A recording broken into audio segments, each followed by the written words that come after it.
Selon nos confrères du site Africa Intelligence, les autorités de Kinshasa et Washington s'interrogent sur les probables circuits financiers d'une association américaine et influente au sein de la diaspora Banyamulenge, autrement dit les Tutsis congolais en RDC. Selon cette enquête, cette organisation servirait à soutenir des milices communautaires Banyamulenge dans la province du Sud Kivu. Pour en savoir davantage, nous recevons un des journalistes d'Africa Intelligence, Olivier Liffrand. Bonsoir et merci d'être avec nous. Vous signez cette enquête avec Antoine Roland. L'organisation communautaire Maoro Peace Association est au cœur de ces investigations. Pourquoi avez-vous enquêté sur cette structure ?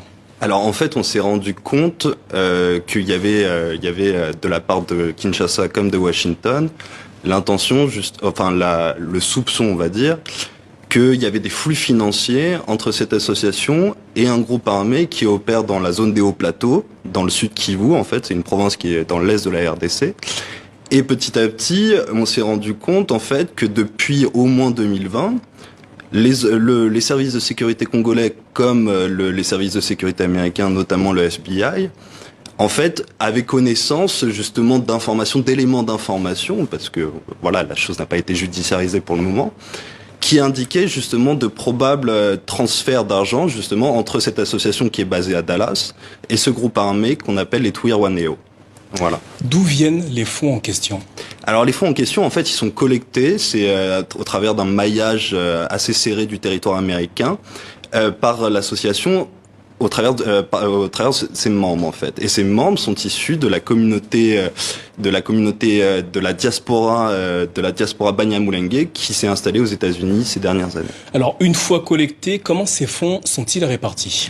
Alors c'est là où ça devient assez complexe et c'est quelque chose sur lequel butent à la fois les services de sécurité congolais comme américains parce que c'est un circuit qui est assez compliqué parce que l'argent en fait transite à travers un réseau de mutualités Banyamulenge qui sont installées que ce soit dans l'est de la RDC, à Goma, Bukavu, ou alors dans les pays de la région des Grands Lacs. Donc c'est à Bujumbura, c'est en Ouganda, c'est au Rwanda, etc. Alors on a compris, ces fonds collectés, qui seraient collectés par cette association bénéficient entre guillemets d'une certaine opacité. À combien sont estimées les sommes collectées ? Alors les sommes collectées, c'est encore une fois, c'est des estimations, donc qui ont été faites à la fois par Washington, Kinshasa, parce qu'il y a eu quand même des échanges d'informations entre les deux pays, les services des deux pays. Et en l'occurrence, on estime que depuis 2020, ça serait au moins 1,5 million de dollars qui auraient transité en fait depuis les États-Unis jusque dans les hauts plateaux dans le sud Kivu. Toutefois, il faut bien garder à l'esprit une chose, c'est qu'à l'origine, en fait, MPA, c'est une association qui a une vocation humanitaire. En fait, on y reviendra peut-être ensuite.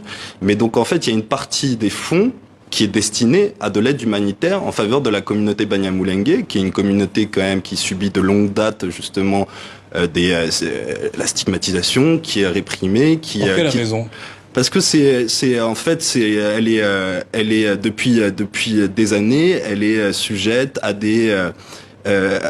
des critiques sur la remise en question plus exactement de leur congolité. Donc c'est une question qui a trait à l'identité. Qui a trait à l'identité. Et en fait, elle fait face aussi à une myriade de milices tout autour de la zone des hauts plateaux qui justement s'opposent à ce groupe armé. Alors cette association, vous l'avez dit, est basée aux États-Unis. Les autorités américaines ont-elles la capacité ou peuvent-elles lancer des poursuites judiciaires contre cette association ? Alors oui, alors c'est en fait le FBI, enfin potentiellement. Moi, je suis pas du côté des services de sécurité américains, mais le FBI en fait a compétence pour justement enquêter sur de potentiels actes illégaux menés par cette association, parce que c'est une association qui est basée aux États-Unis et qui potentiellement, selon les éléments en leur possession, finance justement ce groupe armé dans l'Est.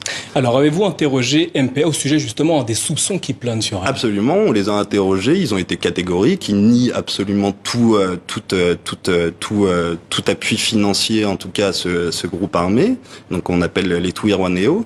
Et en fait, il est important de préciser que c'est plus exactement à une frange des Twirwaneho qu'on appelle le groupe Makanika, qui est emmené en fait par un ancien officier de l'armée congolaise qui a Michel Rukunda alias Makanika. Voilà, qui est cet homme précisément? Bah justement, c'est un ancien officier supérieur, donc des FARDC, donc de l'armée congolaise, et qui a fait défection, qui a fait désertion en 2019 pour rejoindre la communauté Banyamulenge. Et en fait, il a commencé à structurer ce groupe jusqu'à en faire justement un groupe armé. Parce qu'à l'origine, les Twirwaneho, c'est un groupe d'autodéfense en fait. C'est un groupe qui s'est constitué justement pour se prémunir des attaques des autres milices Maï-Maï qui les entourent. Alors, d'après votre enquête, est-ce qu'il pourrait exister des liens entre le MPA et certaines personnalités politiques en RDC? Alors c'est des soupçons en fait qui sont assez récurrents, mais alors certaines personnes, notamment côté Kinshasa, mais également les Américains émettent certaines interrogations là-dessus. C'est des liens avec un député national qui s'appelle Moïse Nyarugabo, pardon, excusez-moi. Et ainsi qu'un ancien ministre et un ancien vice-président de la RDC qui s'appelle Azarias Ruberwa. Tous deux ont été contactés par Africa Intelligence, nient absolument tout lien dans l'organigramme, on va dire, de MPA, mais ils reconnaissent qu'ils ont des liens amicaux, familiaux avec ses adhérents. Olivier Liffrand, merci d'avoir répondu à nos questions au sujet de cette enquête à lire sur le site africaintelligence.fr. Merci à vous. Merci.